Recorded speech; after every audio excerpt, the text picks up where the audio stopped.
দাদা এদিকে দিন। আমাদের মহিলা কর্ণধার শ্রীমতী সুদেষ্ণা ঘটক, তিনি আমাদের মহিলা উদ্যোগের তরফ থেকে উনি মানে রবীন্দ্রনাথ ঠাকুরকে মাল্যদান করেছেন। আমরা সবাই মহিলা উদ্যোগের সদস্য।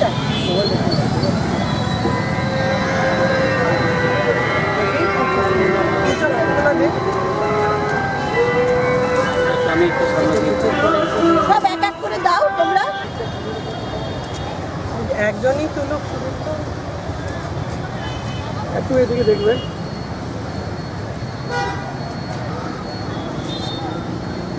তুমি রবে করে নেবে অল্প অল্প করে, অল্প অল্প দাও, আবার ওখানেও দিতে হবে।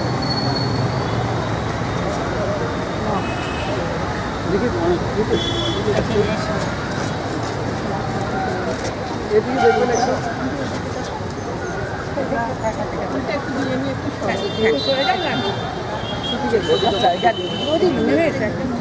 সুন্দর।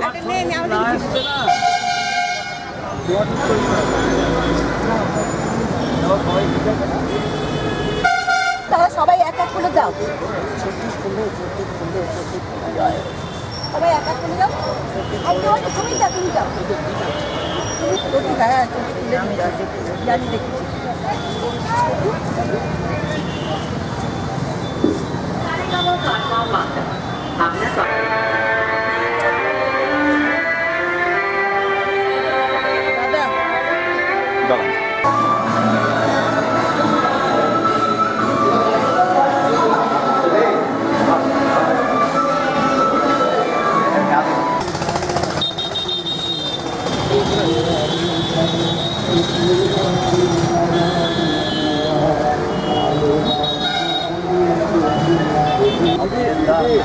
মাল্যদান করবেন, মাল্যদান করবেন, মাল্যদান করবেন, মাল্যদান করবেন।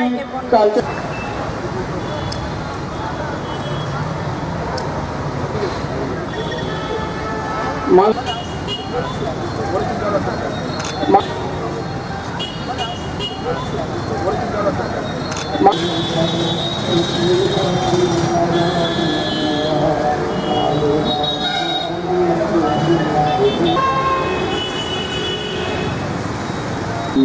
আজ 25শে বৈশাখ কবিগুরু রবীন্দ্রনাথ ঠাকুরের জন্মদিন। এই দিনটা আমরা প্রত্যেক বছর আসানসোল মিউনিসিপ্যাল কর্পোরেশনের পক্ষ থেকে আড়ম্বর সহকারে পালন করে থাকি। এবং আমরা জানি যে কবিগুরু শুধুমাত্র বাংলার নয়, সারা বিশ্বের কবি। এবং তিনি যেভাবে তার রচনা, কবিতা থেকে শুরু করে, নাটক থেকে শুরু করে, গান থেকে শুরু করে আজকেও কিন্তু ততটাই প্রাসঙ্গিক যতটা তিনি জীবিতকালে ছিলেন। তাই আজকে আমরা জানি যে কবিগুরু রবীন্দ্রনাথ ঠাকুর তার গান এবং কবিতা রচনা করেছেন মানুষের সব সময়ের সঙ্গী হিসাবে। আমরা কবিগুরুর গানকে মনে করি এবং যখনই আমরা আনন্দে থাকি তখন তার গান আমাদের সঙ্গ দেয়। যদি আমরা দুঃখে থাকি, বিরহে থাকি, তখনই কিন্তু সেই দুঃখ থেকে, বিরহ থেকে বেরিয়ে আসতে কবিগুরুর গান, কবিতা আমাদেরকে সাহায্য করে। তাই তিনি বাংলা এবং বাঙালি এবং ভারতবর্ষ থেকে সারা পৃথিবীর মানুষের জীবনসঙ্গী হিসেবে রয়ে গেছেন এবং আগামী বহু বছর তিনি আমাদের সঙ্গেই থাকবেন। এবং আমাদের প্রজন্ম যেটা আছে সেই নবপ্রজন্ম আগামী দিনে রবীন্দ্রনাথ ঠাকুরকে সেভাবেই নেবে যেভাবে আমাদের আগের প্রজন্ম নিয়েছে। তাই তাকে শ্রদ্ধা জানাতে পেরে, তাকে সম্মান জানাতে পেরে আমরা সকলে নিজেদের কৃতজ্ঞ মনে করছি।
সুদেষ্ণা ঘটক মহোদয় মাল্যদান করছেন।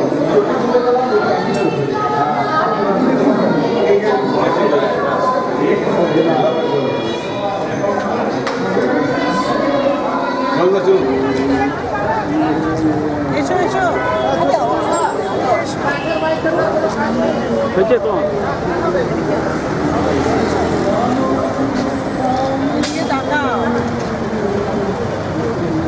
আমরা বাদ চলে যাবো দাঁড়াও না আমি গাড়ি যাবো বলুন। আজকে 25শে বৈশাখ রবীন্দ্রনাথের জন্মদিন। আমরা বাঙালিরা তো আমাদের মানে সকাল থেকে রাত্রি পর্যন্ত রবীন্দ্রনাথ নিয়েই আমাদের দিন কাটে। এখন যদিও এখনকার জেনারেশন আস্তে আস্তে এই ব্যাপারটা মানে আমাদের বাঙালি সংস্কৃতিটা ভুলে যাচ্ছে, তো যার জন্য তাদেরকে আরও বেশি উদ্বুদ্ধ করার জন্য আমাদের বাঙালি সংস্কৃতি, আমাদের রবীন্দ্রনাথ বা আমাদের আরও যারা সমস্ত গুণীজন আছেন তাদের স্মরণে আমরা এই যে তাদের জন্মদিনগুলো পালন করছি, তাই আমাদের নেক্সট জেনারেশন যাতে আমাদের বাঙালি সংস্কৃতি নিয়ে জানতে পারে।